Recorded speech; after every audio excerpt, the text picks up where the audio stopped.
भगवान नारायण भगवान शंकर को देख रहे थे और शंकर भगवान नारायण को देख रहे थे। अब दुनिया वालों को कौन समझाए कि भगवान नारायण अगर सबसे ज्यादा प्रेम, सबसे ज्यादा अगर विश्वास और सबसे ज्यादा दृढ़ता और सबसे ज्यादा मेरे नारायण के दिल में अगर कोई बसे हुए हैं तो वो भगवान शंकर बसे हुए हैं, भगवान शिव बसे। और शिव जी से शंकर भगवान के हृदय में अगर कोई बसा हुआ है, शिव जी के हृदय में, शंकर भगवान के दिल में, शंकर भगवान के हृदय में, शंकर भगवान की चित्तवृत्ति में अगर कोई बसा हुआ है तो वह भगवान नारायण बसे। नारायण शिव के बिना नहीं और शिव नारायण के बिना।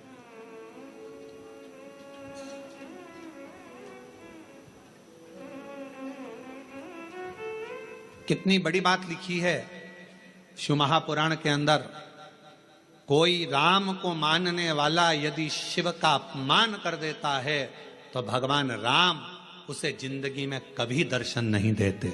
और शिव को मानने वाला यदि भगवान नारायण का, राम का, कृष्ण का अपमान कर देता है तो भगवान नारायण, कृष्ण, राम उसको दर्शन नहीं देते। शिव के बिना राम नहीं, राम के बिना शिव नहीं, राम के बिना, शिव के बिना कृष्ण नहीं और कृष्ण के बिना शिव नहीं। अब कई लोग कहते हैं हमारे पूजन के घर में, हमारा छोटा सा पूजन का मंदिर है घर के अंदर, गुरुजी उसमें लड्डू गोपाल बैठे हैं, उसमें मुरलीधर भगवान बैठे हैं, उसमें कृष्ण कन्हैया बैठे हुए हैं। क्या हम शंकर भगवान का शिवलिंग मंदिर के अंदर रख सकते हैं? तो हम उनसे पूछते हैं तुम्हें मना किसने करा, पहले उसका नाम बताओ कि मंदिर के अंदर शंकर भगवान का शिवलिंग नहीं रखना चाहिए। शास्त्र कहता है जिस जगह पर शालिग्राम भगवान है, जिस जगह पर लड्डू गोपाल जी हैं, उस जगह पर शंकर का होना बहुत जरूरी है। और जहां शंकर जी हैं वहां लड्डू गोपाल और शालिग्राम जी का होना जरूरी है। कौन मना करा? शिव पंचायत में 5 देवता हैं, आप लोगों को उनके नाम याद हैं। पहले नंबर पर सूर्य नारायण भगवान, दूसरे नंबर पर भगवान विष्णु, तीसरे नंबर पर गणेश जी महाराज, चौथे नंबर पर मां जगत जननी दुर्गा भवानी और 5वें नंबर पर देव अधिदेव महादेव। ये शिव पंचायत के 5 देव हैं। इस पंचायत के देवता का मतलब है कि हमारे घर के अंदर अगर लड्डू गोपाल जी विराजमान है तो हमारे घर के अंदर पूजन वाले स्थान में शंकर का शिवलिंग भी होना बहुत जरूरी है। शिव के बिना नारायण नहीं और नारायण के बिना शिव नहीं। अभी श्रावण के महीने में हम रोज पाठ करते हैं। सुबह का समय पाठ करते हैं, फिर शाम के समय भी थोड़ा थोड़ा पाठ का जो सुबह पढ़ते हैं। तो आशीष जी बोले कि गुरुजी आप जो पाठ करते हैं उसमें से थोड़ा थोड़ा सा व्याख्यान सब जनमानस को मिले। तो अभी 2-4 बार से आप लोगों के पास आ भी रहा होगा पढ़ते हुए पाठ कि हम जो पढ़े वो आपके सामने हम उसको उंगली फेर कर बता देते हैं कि हमने शिव पुराण के इस पृष्ठ से ये बात को लेकर बोला गया, उसका स्मरण। और जो लोगों को वो नहीं मिलता हो तो हमारी सोशल मीडिया पर आकर जो हम पाठ करते हैं उस पाठ की उंगलियां चलते हुए पूरा पाठ करते हुए बताते हैं कि श्री शिवाय नमस्तुभ्यम का जल चढ़ाने का, जल पीने का, प्रसाद पाने का, शंकर जी का कौन सा शिवलिंग कब पूजना चाहिए, कौन से शिवलिंग का क्या अनुष्ठान हो सकता है, शंकर जी को क्या चढ़ाना चाहिए, वो सब उस पाठ में बता देते। और पूरे सावन के महीने में आपको मिलेगा। प्रयास करेंगे कि पूरे सावन के महीने में आपको वो पाठ का छोटा छोटा अंश आपके पास तक पहुंचे। और यदि आपके पास पहुंचता है तो आप भी दूसरे तक पहुंचाने का प्रयास। कम से कम सावन के महीने में लोग उस शिव महापुराण के अंश को पढ़ेंगे तो सही साथ स्मरण। शिव तत्व कह रहा है, भगवान शंकर का चरित्र कह रहा है कि नारायण के बिना भगवान शिव खाली हैं और शिव नारायण के बिना और नारायण शिव के बिना खाली, दोनों। बस इतना याद रखो, घर के अंदर जो शिवलिंग रहता है वो ज्यादा बड़ा नहीं होना चाहिए। अपनी हथेली पर अपने हाथ को रखो, अंगूठे को ऊंचा करो। इससे बड़ा शिवलिंग घर के अंदर इससे बड़ा शिवलिंग नहीं होना चाहिए, इससे छोटा होगा चलेगा, इसके बराबर का होगा चलेगा, इससे कम होगा चलेगा, छोटे से छोटा होगा चलेगा, पर इससे बड़ा शिवलिंग घर के अंदर नहीं। फिर घर का आंगन हो, घर के बाहर हो, तुलसी का क्यारा हो या अन्य जगह पर कहीं तुम वृक्ष के नीचे, क्यारी के नीचे उसको रख, फिर उसको बाहर रखना पड़ेगा। पर छोटा सा शिवलिंग है, बिल्कुल छोटा है, पारद का है, सोने का है, चांदी का है, पाषाण का है, नर्मदेश्वर है, काले पाषाण का है, लकड़ी का है, चीनी का है, दर्पण का है, कांच का है, जो भी शिवलिंग है वो आपके घर के अंदर विराजित है, वो आपके घर के। अब इधर नारायण बैठे थे, इधर भगवान शिव। आज सोमवारी की कथा है और पूरी दुनिया के लोगों को यह कथा सुनना है कि सोमवार, और सोमवार का तो वर्णन आपको कर दिया, श्रावण भगवान शंकर को इतना प्रिय क्यों है। और लोग कहते हैं हमने पुराण में पढ़ा तो कहीं श्रावण का इतना बहुत सारा महत्व नहीं मिल पाया, पर इतना महत्व श्रावण का क्यों? पूरे महीनों में 12 माह में श्रावण की महत्वता इतनी क्यों? इधर मेरे नारायण, इधर मेरे भगवान शंकर, शंकर भगवान नारायण को देख रहे हैं, शंकर भगवान को नारायण, दोनों एक दूसरे को देख रहे हैं, दोनों के हृदय में एक दूसरे विराजमान है, एक दूसरे।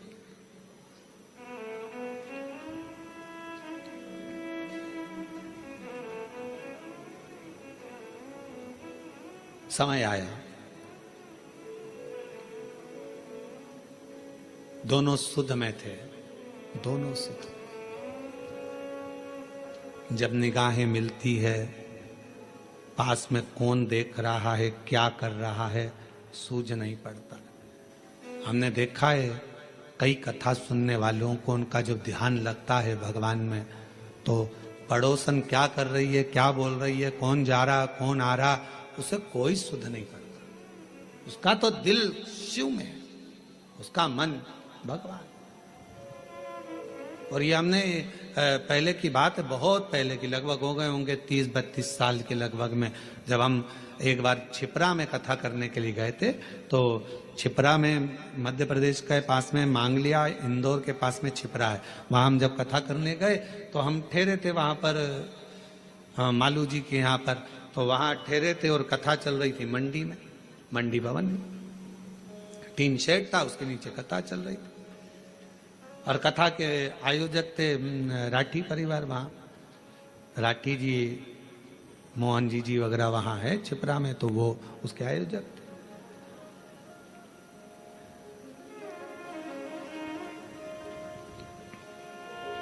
बेलपत्र देने का समय आया, एक जीजी आई, खड़ी हुई, और जो खड़ी हुई तो उसकी जो साड़ी में फाल लगी थी, ऐसी एक पट्टा लगा रहता है साड़ी के अंदर, वो फाल बाहर थी और साड़ी पूरी उल्टी थी।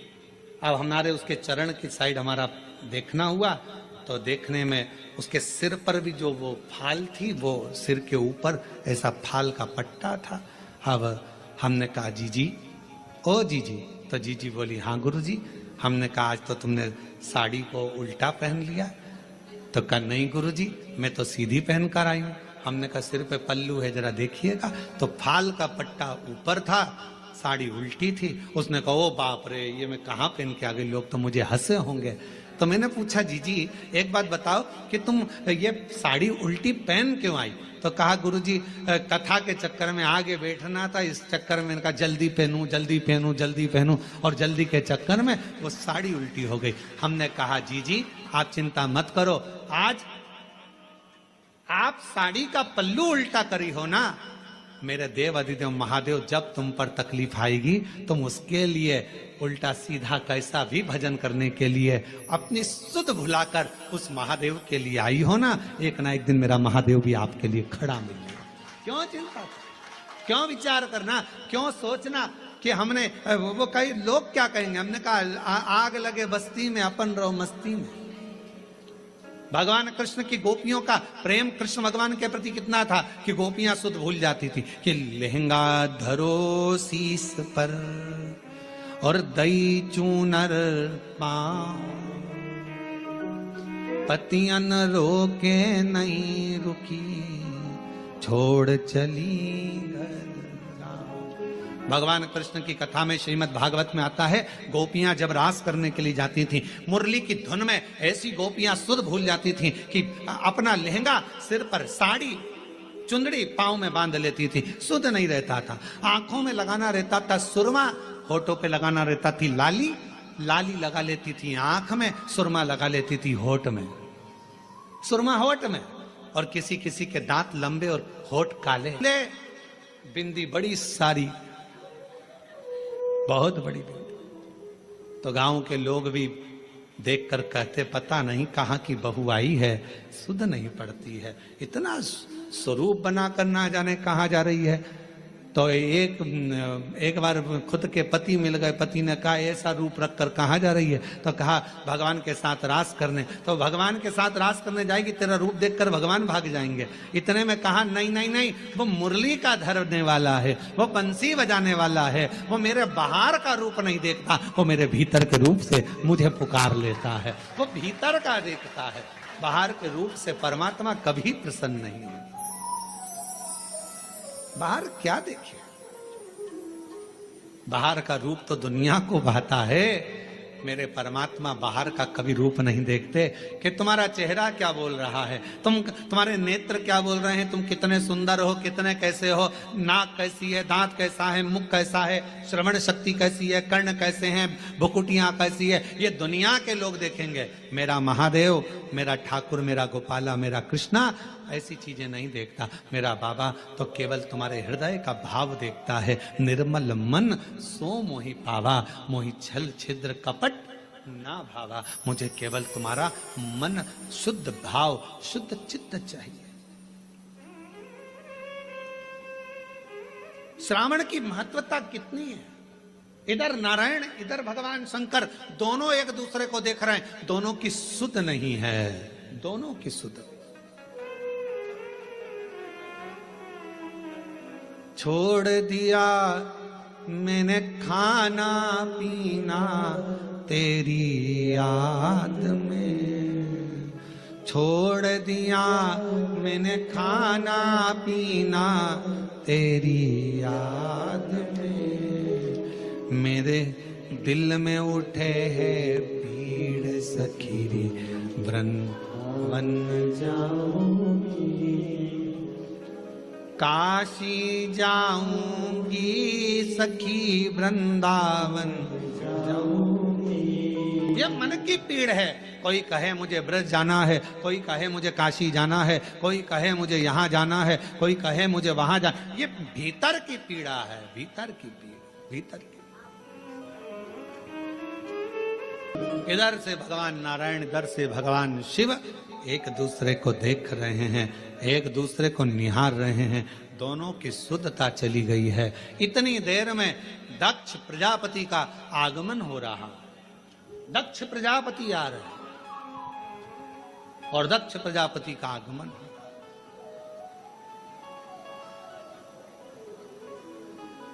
अब जरा विचार करना, दिल लग गया शिव में, मन लग गया शंकर जी के मंदिर में।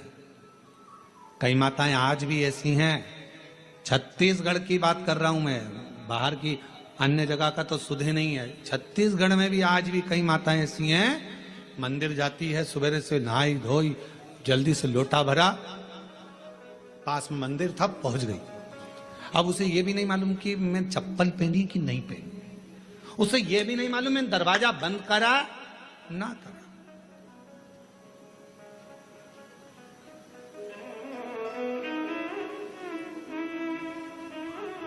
उसे सुध नहीं है इतना कि मैंने द्वार बंद करा कि ना करा, मैंने कुछ बंद करा, वो तो बस लोटा भरा पानी का, लाइट सब चालू कर दी, रसोई घर की पूरी लाइटें चालू कर, और फिर घर की बहुएं सुबह से, मम्मी तुम मंदिर जाती हो, पूरी लाइट चालू कर दी, पूरा घर का दरवाजा खुला छोड़ दिया, कोई घुस जाए तो, और तुमने पूरा खोल कर चल। आज भी कई माताएं छत्तीसगढ़ में, मध्य प्रदेश में, राजस्थान, गुजरात, पंजाब, हरियाणा, दिल्ली, कहाँ कहाँ का, उत्तर प्रदेश, ना जाने कहाँ कहाँ जितने शिव भक्त हैं, आज भी तुम्हारे साथ में ये हो जाता है कि तुम्हें सुध नहीं रहती। चली लोटा भरा, पहुंच गई मंदिर में, और मंदिर में जाने के बाद ये भी नहीं देखती कि टाइम कितना हो रहा, समय, बस जल चढ़ाया, बैठी, श्री शिवाय नमस्तु, श्री शिवाय नमस्तु, श्री शिवाय नमस्तु, श्री। आपको केवल शिव की भक्ति पर ध्यान देना है, शंकर पर, जैसे भगवान नारायण भगवान शिव पर, भगवान शिव भगवान नारायण पर ध्यान देना। एक बार भगवान के पास में 3 लोग गए, एक उद्योगपति, एक व्यापारी और एक चोर। तीनों भगवान के पास में गए, भगवान से कहा, प्रभु हम तुम्हारी तपस्या कर रहे हैं, हमें वर दीजिए। भगवान प्रसन्न हो गए। शंकर जी ने पूछा, मांग तुझे क्या चाहिए। सबसे पहले उद्योगपति तू आ। उद्योगपति से पूछा, तुझे क्या चाहिए, बोल। 90 करोड़ रुपए दे दो मुझे प्रभु, 4 गाड़ी, 2 बंगले, 10-20 फैक्ट्रियां दे दो प्रभु। शिव जी ने कहा, तथास्तु, 90 करोड़ तुझे दिए। अब व्यापारी से कहा, तू मांग। व्यापारी कहने लगा, जो इसने मांगा वही मुझे दे दो प्रभु। शंकर भगवान ने कहा, दिए 90 करोड़ तेरे को भी दिए। अब तीसरे नंबर पर चोर आया, तू मांग।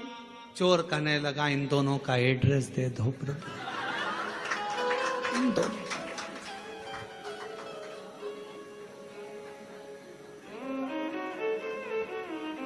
क्योंकि आपसे कहूं कि उद्योगपति ने जो मांगा वो दो तो 90 करोड़ मिलेंगे, और अगर कहूं तो व्यापारी ने जो मांगा वो दो तो 90 करोड़ मिलेंगे। इसलिए कृपा करो दोनों का एड्रेस दे दो। चोर बोला, दोनों का एड्रेस मुझे दे। बस यही प्रसंग को ध्यान में रखना कि हमें 90 करोड़ नहीं, हमें शंकर के दरवाजे का एड्रेस मिल जाए, शिव की चौखट मिल जाए, शंकर का द्वार मिल जाए, और उसके द्वार से बढ़कर क्या चाहिए। प्रभु तेरा साथ न छूटे रे भोले, तेरा साथ न छूटे, और छूट जाए संसार भोले, तेरा हाथ न छूटे। प्रभु तेरा साथ, सब बोलो सब, प्रभु तेरा साथ न छूटे, ओ भोले तेरा साथ न छूटे, छूट जाए प्रभु तेरा हाथ न छूटे। संगी छूटे, साथी छूटे, सब कोई छूटे रे। संगी छूटे, साथी छूटे, सब कोई छूटे, और छूट जाए परिवार प्रभु तेरा साथ ना छूटे। बस तू ना छूटे। ये सब छूटने वाले नाते रिश्ते कुटुंब कबीले एक ना एक दिन सारे के सारे छूट जाएंगे, पर तू ना छूटे। ये बड़ी कृपा तेरी बनाए रखना, तेरी करुणा बनाए रखना, तेरी दया बनाए रखना। तू साथ होगा तो फिर कोई चिंता नहीं। रिश्ते तुम्हारे पास में जैसे जैसे वैभव बढ़ेगा, धन बढ़ेगा, संपदा बढ़ेगी, फैक्ट्रियां बढ़ेगी, काम बढ़ेगा, लोग तुम्हें पूछना चालू करेंगे, तब लोग तुमसे ईर्ष्या करने वाले भी बढ़ेंगे। कोई दूसरे नहीं, अपने ही बढ़ेंगे। खूब कहेंगे, ये चली अकड़ के देखो तो कितनी अकड़ में रहती है, भले बेचारी जैसी रहती थी वैसी रह रही है। फिर भी लोग कहेंगे अकड़ में रहती है। 2-4 फैक्ट्री खुल गई तुम्हारी, 1-2 राइस मिल खुल गई, ये खुल गया, वो खुल गया, 2-4 बंगले बन गए, तो लोग कहेंगे बताओ पहले तो कैसे कैसे मिलते थे, आजकल तो मिलते ही नहीं। अरे भाई, जब इतनी फैक्ट्रियां, कामकाज बढ़ा है तो काम बढ़ा है तो समय कहाँ मिलेगा। पहले की बात दूसरी थी, फ्री थे तो मिल लेते।